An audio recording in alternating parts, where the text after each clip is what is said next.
مشترکہ اجلاس سے صدر ممنون حسین اب سے کچھ دیر بعد خطاب کرنے والے ہیں. ایک آئینی تقاضا اور صدر مملکت کا یہ چوتھا خطاب ہوگا صدر مملکت ممنون حسین کا. اور ساتھ ساتھ آپ کو یہ بھی بتائیں کہ معیشت، دہشت گردی اور مختلف ترقیاتی ترجیحات کے حوالے سے صدر مملکت ارکان پارلیمنٹ کو اعتماد ملیں گے اور ریاست کے سربراہ کی حیثیت سے اپنی آئینی ذمہ داری انجام دیں گے. اسپیکر قومی اسمبلی، معزز اراکین پارلیمنٹ اور میرے عزیز اہل وطن، السلام علیکم. پاکستانی جمہوریت نے بڑے نشیب و فراز دیکھے ہیں. ہماری جمہوریت آزمائش کی گھاٹیوں سے بھی گزری ہے اور قوم کے عزم کے بدولت اس نے بڑے بڑے مارکے بھی سر کیے ہیں، جس کے نتیجے میں ہماری پارلیمنٹ کا اپنا حقیقی مقاصد کے حصول کی طرف کامیابی سے سفر جاری ہے. یہ عہد اس اعتبار سے بہت معنی خیز ہے کہ بے شمار مشکلات کے باوجود پارلیمنٹ نے اپنی فیصلہ کن حیثیت سے نہ صرف برقرار رکھی بلکہ انتہائی شدید سیاسی اختلافات کے باوجود قومی اتحاد کی سب سے بڑی علامت بن کر ابھری. تاریخ میں اس کا یہ کردار ہمیشہ یاد رکھا جائے گا، جس پر میں آپ سب کو اور پاکستانی قوم کو دل کی گہرائی سے مبارکباد دیتا ہوں. سیاسی و مالی ریشہ دوانی کے معاملات ہوں، قومی سلامتی کے بارے میں شکوک و شبہات یا پیچیدہ نوعیت کے دیگر مسائل، ان سب کی بنیاد ماضی کے حالات، غلط فیصلے اور وقتی مقاصد کے لیے اختیار کی گئی پالیسیاں رہی ہیں. عمومی رویہ یہ ہے کہ اس طرح کے مسائل کی تمام تر ذمہ داری مخالفین پر عائد کر کے انہیں زیر کرنے کی کوشش کی جائے. ہمارے بیشتر سیاسی مسائل کی بنیادی وجہ یہی رہی ہے. اس طرح کا طرز عمل قوموں کو آگے بڑھنے سے روکتا ہے. اس لیے ضروری ہے کہ قوم کی ترقی و خوشحالی کے عظیم مقاصد کے پیش نظر سیاسی عمل کو انفرادی و گروہی مفادات سے آزاد کر دیا جائے اور دلوں میں وسعت پیدا کی جائے. سورہ حشر میں فرمایا گیا، جو لوگ دل کی تنگی سے بچا لیے گئے وہی فلاح پانے والے ہیں. مجھے اللہ کی ذات سے پوری امید ہے کہ وہ نیک نیتی کے ساتھ اختیار کیے گئے اس طرز عمل میں برکت پیدا فرمائے گا اور ہم مسائل کی گرفت سے نکل کر ترقی کی راہ پر گامزن ہو سکیں گے.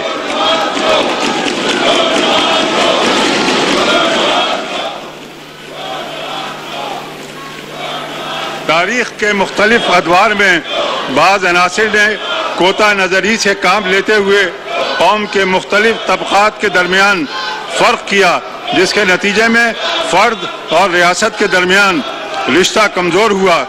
کوئی فرد یا گروہ انسانی جب یہ محسوس کرنے لگے کہ اس کے ساتھ مساوی سلوک نہیں کیا جا رہا تو مایوسی کے عالم میں وہ اپنے مفادات کے تحفظ کے لیے ناپسندیدہ راستے ضرور اختیار کرتا ہے.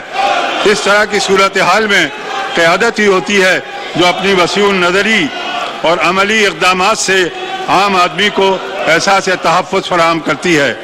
یہی فکر مندی تھی کہ جس کے پیش نظر گزشتہ کچھ عرصے سے یہ احساس قوی ہو رہا ہے کہ پیچھے رہ جانے والے طبقات کو ترقی کی دوڑ میں شریک کرنے کے لیے فراخ دلی کے سے کچھ اقدامات ضروری ہیں.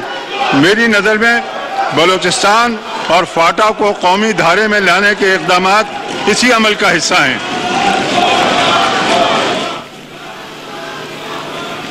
میں توقع کرتا ہوں کہ معاشرے کا ہر طبقہ اپنے مفادات سے بلند ہو کر اسی جذبے کے ساتھ قومی تعمیر نو کے کام میں مصروف رہے گا. معزز اراکین پارلیمنٹ، گزشتہ کئی دہائیوں کے دوران بے سمت پالیسیوں اور تدبر سے محروم طرز عمل کی وجہ سے قیمتی وسائل بے دردی سے ضائع کر دیے گئے. مقام شکر ہے کہ اب احساس زیاں بھی موجود ہے اور کچھ کرنے کا جذبہ بھی. ریاست کی کاروبار اور ریاست سرمایہ کار دوست پالیسیاں مختلف بر اعظموں کو باہم ملا کر ایک نئی دنیا کی تخلیق کا ذریعہ بننے والی پاک چین اقتصادی راہداری اور توانائی کے بحران سے نکلنے کے لیے بجلی کے پیداوار کے منصوبے اسی سلسلے کی کڑی ہیں.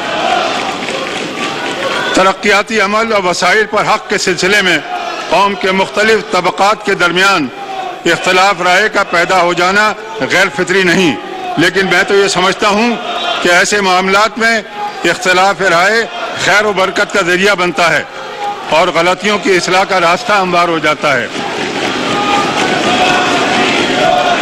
لیکن اس کے ساتھ ہی یہ بھی ضروری ہے کہ اختلاف رائے کو انتشار میں بدلنے کا راستہ پوری حکمت کے ساتھ بند کر دیا جائے تاکہ قومی ترقی کے عمل کو متنازع بنانے کی ہر کوشش کو ناکام بنایا جا سکے۔ معزز خواتین و حضرات، حکومت کا ویژن 2025 میری نظر سے گزرا ہے، جس میں معیشت کے استحکام اور عوام کی بہبود کے لیے کئی پرکشش پروگرام شامل کیے گئے ہیں، جس میں قومی پیداوار اور فی کس آمدنی کی شرح میں اضافے کے بعد دنیا کی 25 بڑی معیشتوں میں شمولیت کا عزم بھی شامل ہے۔ میں چاہتا ہوں کہ حکومت حزب اختلاف اور وطن عزیز کی تمام سیاسی جماعتیں اتفاق رائے سے اسے ایک متفقہ قومی منصوبے کی حیثیت دے دیں تاکہ حکومت کسی بھی جماعت کی ہو عوامی بہبود کے کاموں میں کوئی رکاوٹ پیدا نہ ہو سکے۔ اس کے ساتھ ہی بڑھتی ہوئی آبادی کی منصوبہ بندی پر بھی توجہ دینے کی ضرورت ہے تاکہ وسائل کا درست استعمال یقینی بنایا جا سکے۔ خواتین و حضرات، اسٹیٹ بینک اور بین الاقوامی اقتصادی اداروں کے جائزوں کے مطابق معیشت کے اشاریے صحت مند ہیں۔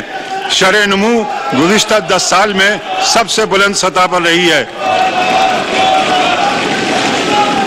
زر مبادلہ کے ذخائر 23 بلین ڈالر کی بلند ترین سطح کو چھو چکے ہیں اور افراط زر کی شرح میں نمایاں کمی دیکھی جا رہی ہے، جس کی بنیاد پر معیشت کا غیر جانبداری سے جائزہ لینے والے عالمی ادارے مودی نے بتایا ہے کہ ماضی میں ہماری معیشت کے اشاریے منفی تھے لیکن اب استحکام کی طرف گامزن ہیں۔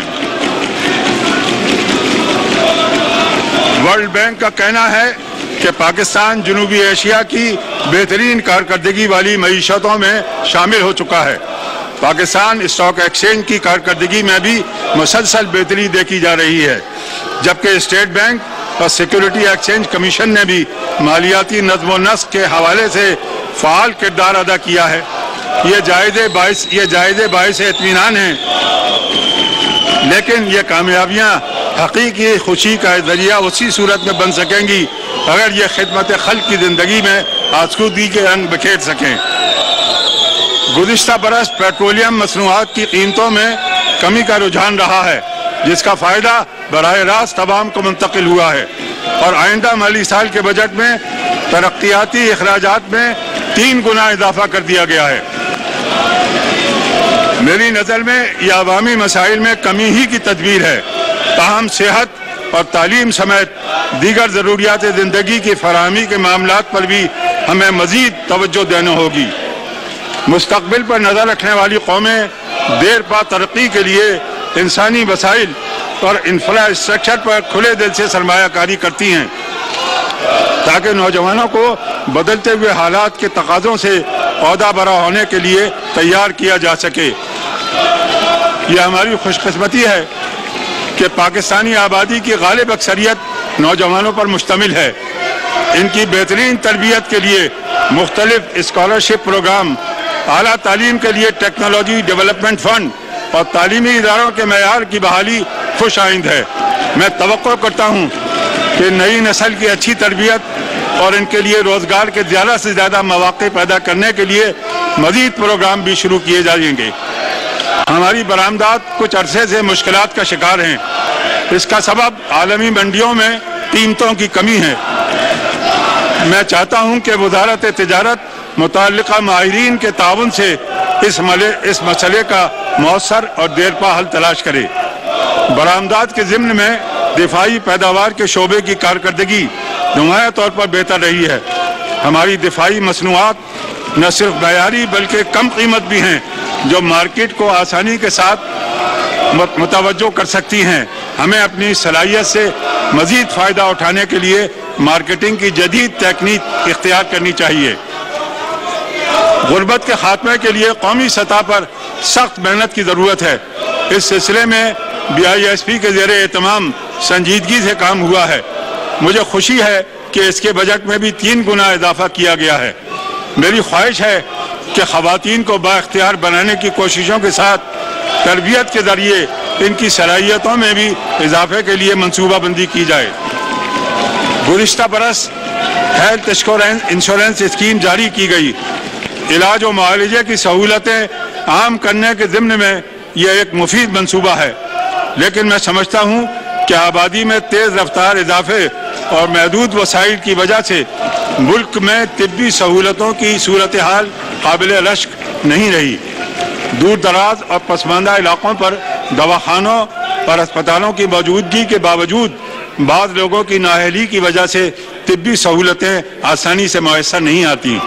اس لیے ضروری ہے کہ طبی نظم و نسق کو بہتر بنایا جائے اور بڑھتی ہوئی آبادی کی ضروریات پوری کرنے کے لیے مزید ہسپتال اور ہیلتھ یونٹس قائم کیے جائیں۔ نئی شاہراہوں کی تعمیر اور آمد و رفت کے بہتر ذرائع کے میسر آنے کی وجہ سے سفری سہولتوں میں اضافہ ہوا ہے۔ شہروں کے اندر ماس ٹرانزٹ سسٹم کی بہتری کے لیے میٹرو، گرین لائن اور ٹرین سروس اہمیت کی حامل ہے۔ مجھے خوشی ہے کہ ان منصوبوں کی توسیع کراچی تک ہو چکی ہے۔ آزاد جموں اور کشمیر، فاٹا، گلگت بلتستان کے پسماندہ علاقوں کو ملک کے دیگر حصوں کے برابر لانے کے لیے حکومت نے خطیر رقوم مختص کی ہیں، جو خوش آئند ہے تاکہ وطن عزیز کے تمام علاقے یکساں طور پر ترقی کر سکیں۔ زراعت معیشت میں ریڑھ کی ہڈی کی حیثیت رکھتی ہے، اس لیے ضروری ہے کہ اس شعبے کی ترقی اور کسانوں کی حالت عزال میں بہتری کے لیے مسلسل اقدامات کیے جائیں۔ کھاد سمیت دیگر ضروری اشیاء کی کم قیمت پر فراہمی کی کوششیں اطمینان بخش ہیں، لیکن اس شعبے کو سب سے بڑا چیلنج موسمیاتی تبدیلیوں سے ہے۔ میں چاہتا ہوں کہ وفاقی اور صوبائی حکومتیں ایک مشترکہ حکمت عملی کے تحت کام کریں۔ یہ مسئلہ چونکہ عالمگیر حیثیت اختیار کر چکا ہے، لہذا اس پر قابو پانے کے لیے دنیا بھر میں کیے جانے والے تجربات سے فائدہ اٹھانے کی منصوبہ بندی کی جائے۔ ہماری معیشت کو ایک بڑا ذوف توانائی کے بحران سے بھی پہنچا ہے، جس پر ماضی میں توجہ نہیں دی گئی۔ حال ہی میں بجلی کی پیداوار کے کئی بڑے منصوبے مکمل ہوئے ہیں، جبکہ چند اہم منصوبوں پر کام جاری ہے، جن کی تکمیل کے بعد بجلی کی پیداوار شروع ہو جانے سے ہمارا یہ مسئلہ مکمل طور پر حل ہو جائے گا انشاءاللہ۔ پیداوار میں اضافے اور نئے منصوبوں پر پیش رفت ایک بڑی کامیابی ہے، لیکن بجلی کی تقسیم کی مینجمنٹ پر کڑی نگاہ رکھنے کی ضرورت ہے تاکہ اس طرح کی صورتحال آئندہ کبھی پیدا نہ ہو سکے جس کا مظاہر حالیہ موسم گرما میں دیکھنے کو ملے ہیں۔ گزشتہ برس میں نے تجویز پیش کی تھی کہ بجلی کی پیداوار میں اضافے کے لیے گلگت بلتستان کی صلاحیت سے فائدہ اٹھانے کے لیے اس علاقے کو نیشنل گرڈ سے منسلک کر دیا جائے۔ مجھے خوشی ہے کہ اس سلسلے میں بامعنی پیش رفت ہوئی ہے اور علاقائی گرڈ کی تعمیر کے لیے خطیر رقم مختص کی گئی ہے۔ میری خواہش ہے کہ اس کے پہلو بہ پہلو نیشنل گرڈ کے سلسلے میں بھی ابتدائی کام ابھی سے شروع کر دیا جائے تاکہ جب دیامر بھاشا، داسو اور بونجی ڈیموں کی تکمیل کے بعد بجلی کی پیداوار شروع ہو جائے تو اس کی ترسیل میں کوئی رکاوٹ پیش نہ آئے۔ معزز اراکین پارلیمنٹ، اللہ تعالیٰ نے پاکستان کو بے پناہ قدرتی حسن سے نوازا ہے، جن میں قدرتی مناظر، دنیا کے قدیم ترین تہذیبی آثار اور مذہبی سیاحت کے عظیم الشان مقامات شامل ہیں، لیکن بدقسمتی سے یہ شعبہ توجہ سے محروم رہا ہے۔ حالانکہ سیاحت کے اداروں کو متحرک کر کے معیشت کو مضبوط بنایا جا سکتا ہے۔ میں توقع کرتا ہوں کہ حکومت اس معاملے پر فوری توجہ دے گی، کیونکہ امن و امان کی بہتر ہوتی ہوئی صورتحال کے بعد دنیا بھر سے سیاحوں کے بڑے پیمانے پر آمد متوقع ہے۔ اس لیے ضروری ہے کہ وطن عزیز کے سیاحتی مقامات پر سہولیات میں بھی مرحلہ وار اضافہ کیا جائے۔ معزز اراکین پارلیمنٹ، بابا قوم قائد اعظم محمد علی جناح نے فرمایا تھا کہ پاکستان کی خارجہ پالیسی اقوام عالم اور خاص طور پر ہمسایہ ممالک سے دوستی، امن، غیر جانبداری اور محروم لوگوں کی اخلاقی مدد کے اصولوں پر استوار ہوگی اور دنیا کے کسی بھی ملک کے خلاف ہمارے جارحانہ عزائم نہیں ہوں گے۔ پاکستان کے اس عزم کا اظہار اقوام متحدہ کے امن مشنز میں ہمارے بے مثال عملی کردار سے بھی ہوتا ہے۔ پاکستان روز اول سے اسی پالیسی پر گامزن ہے اور عالمی امن و استحکام اور ترقی کے لیے اقوام عالم خاص طور پر ہمسایہ ممالک کو دعوت دیتا ہے کہ وہ معاشی تعاون کے زرعی اصول پر ایک دوسرے کا ہاتھ تھام لیں تاکہ علاقائی کشیدگی کا خاتمہ کر کے اقتصادی تعاون کو فروغ دیا جا سکے۔ خواتین و حضرات، خارجہ تعلقات کی دنیا میں پاک چین دوستی ایک مثال کی حیثیت رکھتی ہے۔ دونوں ملک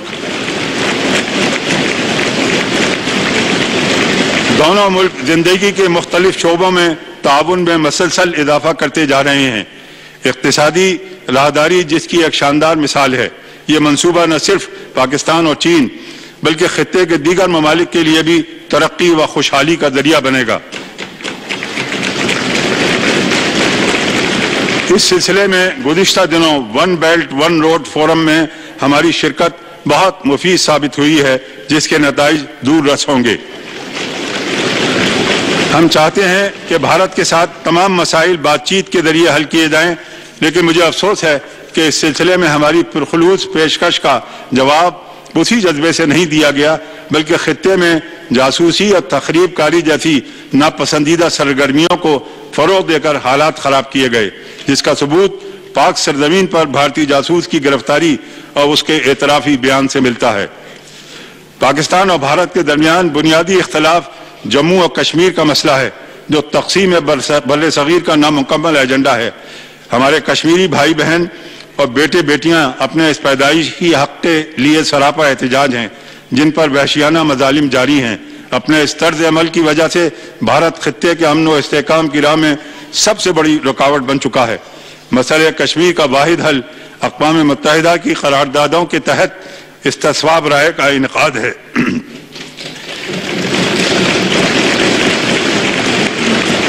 اس مقصد کے لیے ہم اپنے کشمیری بھائیوں کی سیاسی، سفارتی اور اخلاقی حمایت ہمیشہ جاری رکھیں گے۔ بھارت لائن آف کنٹرول پر مسلسل جارحیت کا مظاہرہ کر رہا ہے، جس سے بے گناہ کشمیریوں کے جانی و مالی نقصان کا بڑے پیمانے پر سلسلہ جاری ہے۔ ہم بھارت کے اس جارحانہ طرز عمل کی شدید مذمت کرتے ہیں۔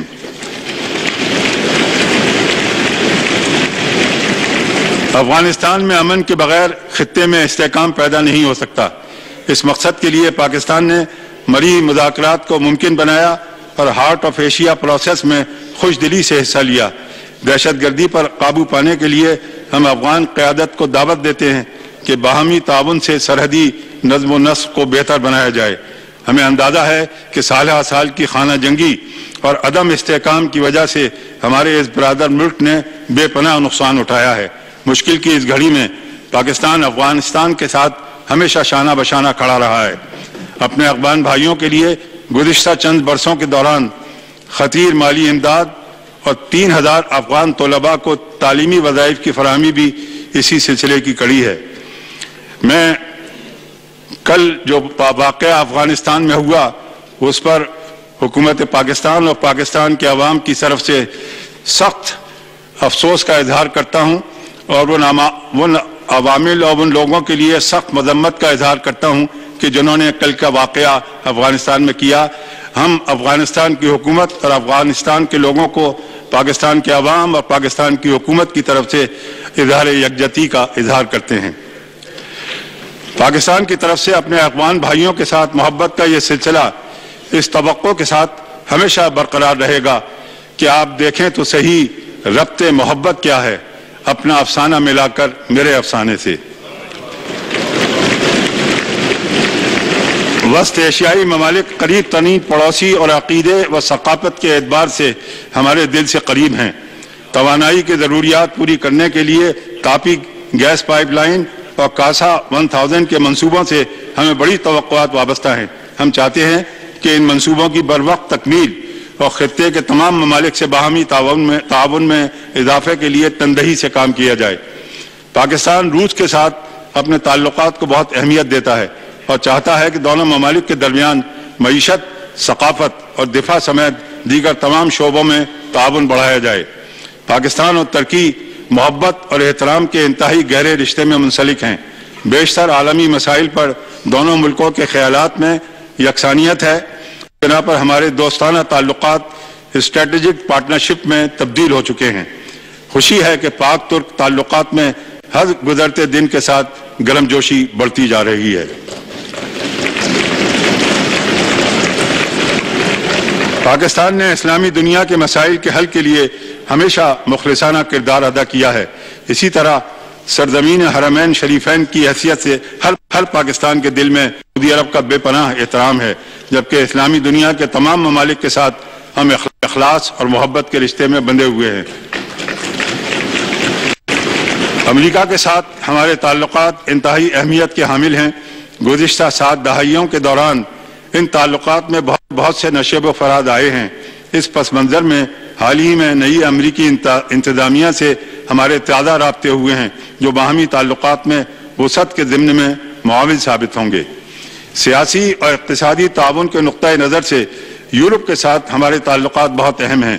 یورپی برادری نے کچھ عرصے قبل پاکستان کو GSP+ کا درجہ دیا، جو ہماری برآمدات میں اضافے کا ذریعہ بنا۔ اس خطے کے ساتھ تعلقات میں مزید گہرائی پیدا کرنے کے لیے مسلسل کام کرتے رہنا چاہیے۔ جنوب مشرقی ایشیا، جنوبی امریکہ اور افریقی ممالک خطے میں ہوئی معیشتیں ہیں، جن کے ساتھ ہمارے تاریخی روابط رہے ہیں۔ ہم ان تمام ممالک کے ساتھ اپنے رشتوں کی مزید مضبوطی کے خواہش مند ہیں۔ پاکستان نے گزشتہ پارلیمانی سال کے دوران کئی اہم سفارتی کامیابیاں حاصل کی، جن میں ایک اقتصادی تعاون تنظیم کے 2 روزہ سربراہ اجلاس کا پاکستان میں انعقاد ہے۔ اس سے قبل انسداد دہشت گردی و بین الاقوامی جرائم اور منشیات کے پھیلاؤ کے خلاف کام کرنے والی شنگھائی تعاون تنظیم نے پاکستان کو مستقل رکنیت دینے کا فیصلہ کیا تھا۔ خارجہ تعلقات کے ضمن میں یہ کامیابیاں بے حد خوش آئند ہیں۔ پاکستان ایٹمی اسلحے کے عدم پھیلاؤ پر یقین رکھتا ہے۔ ہمارے ایٹمی اثاثے مکمل طور پر محفوظ ہیں، اس لیے ہم سمجھتے ہیں کہ پاکستان نیوکلیئر سپلائرز گروپ کی رکنیت کا بجا طور پر حقدار ہے۔ میں سمجھتا ہوں کہ اس سلسلے میں جلد تشہیر پیش رفت ہوگی۔ یہ بدقسمتی ہے کہ گزشتہ برس بھارت کے منفی طرز عمل کی وجہ سے اسلام آباد میں سارک سربراہ کانفرنس منعقد نہ ہو سکی، جس سے سارک ممالک کے درمیان ترقی اور خوشحالی کے لیے باہمی تعاون میں رکاوٹ پیدا ہوئی۔ پاکستان سمجھتا ہے کہ اقوام متحدہ کو مزید مؤثر اور مفید بنانے کے لیے سلامتی کونسل میں اصلاحات ضروری ہیں، تاکہ تمام رکن اور خاص طور پر چھوٹے ممالک کی نمائندگی بھی اس ادارے میں ہو سکے۔ اس سلسلے میں ہمیں اپنی پیش رفت مسلسل جاری رکھنی چاہیے۔ معزز خواتین و حضرات، دہشت گردی کے خاتمے کے لیے طویل جنگ میں ہم نے غیر معمولی قربانیاں دی ہیں۔ اس جنگ کے دوران ہمارے ہزاروں ہم وطنوں اور محافظوں نے جان و مال کی قربانی دی۔ ہمیں ان جانباز سپاہیوں اور شہریوں پر فخر ہے۔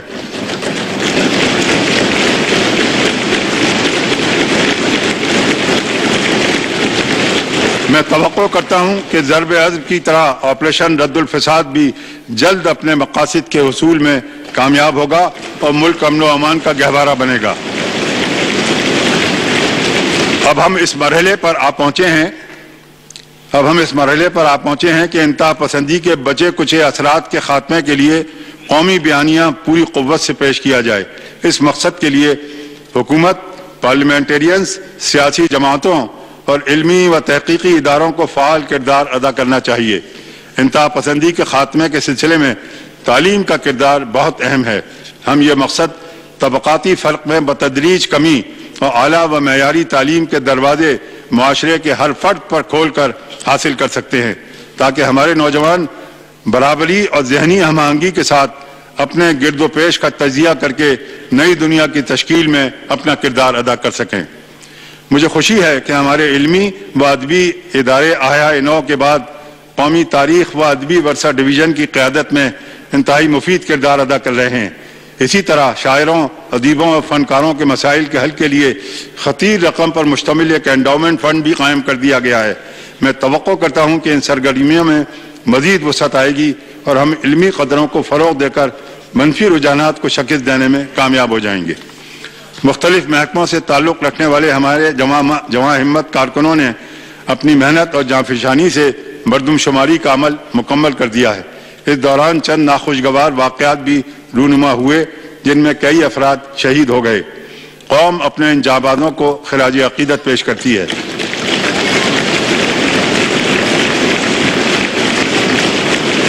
جنہوں نے اپنی جان کی پرواہ نہ کرتے ہوئے یہ قومی ذمہ داری انجام دیں۔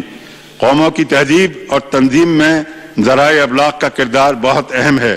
ہمارے ذرائع ابلاغ نے جمہوریت کی بحالی اور معاشرتی مسائل کے حل کے لیے قابل قدر کردار ادا کیا ہے، لیکن حال ہی میں ذرائع ابلاغ کے درمیان مسابقت کی دوڑ کے نتیجے میں کچھ مسائل سامنے آئے ہیں جن پر توجہ دینے کی ضرورت ہے، کیونکہ اس کشمکش کے اثرات سے ملک سیاسی اور تہذیبی طور پر متاثر ہو رہا ہے۔ یہ طرز عمل اصلاح کا متقاضی ہے۔ میں سمجھتا ہوں کہ ذرائع ابلاغ کی انجمنیں، ادارے، ریگولیٹری باڈیز اور معاشرے کے متحرک طبقات کی شرکت سے یہ مسئلہ آسانی سے حل کیا جا سکتا ہے۔ میرے عزیز بھائیوں اور بہنوں، قوم کیا سوچتی ہے اس کا مظہر پارلیمنٹ ہے۔ قوم کو کیا سوچنا چاہیے اس کی رہنمائی پارلیمنٹ سے ملتی ہے۔ قومی زندگی کے مسائل سے کس طرح نمٹنا ہے یہ فیصلہ بھی پارلیمنٹ کرتی ہے۔ قوم کا ہر فرد اپنے اس معتبر ترین ادارے میں کیے جانے والے فیصلوں میں خود کو شریک سمجھتا ہے اور انہیں خود پر نافذ کرنے کا آرزومند ہے۔ اگر ہم اس خواہش کو حقیقت میں بدلنے کا ماحول پیدا کر دیں تو قومی وسائل زیادہ بہتر طریقے سے عوام کی فلاح و بہبود پر استعمال کیے جا سکیں گے۔ آئیے ایک دوسرے کا ہاتھ تھام کر اس اداروں کو قومی مقاصد کی تکمیل کا ذریعہ بنا دیں، کیونکہ ہمارا نصب العین ایک ایسی پارلیمنٹ ہے جس کا خواب ہمارے بزرگوں اور خاص طور پر مصور پاکستان علامہ اقبال نے دیکھا تھا۔ اللہ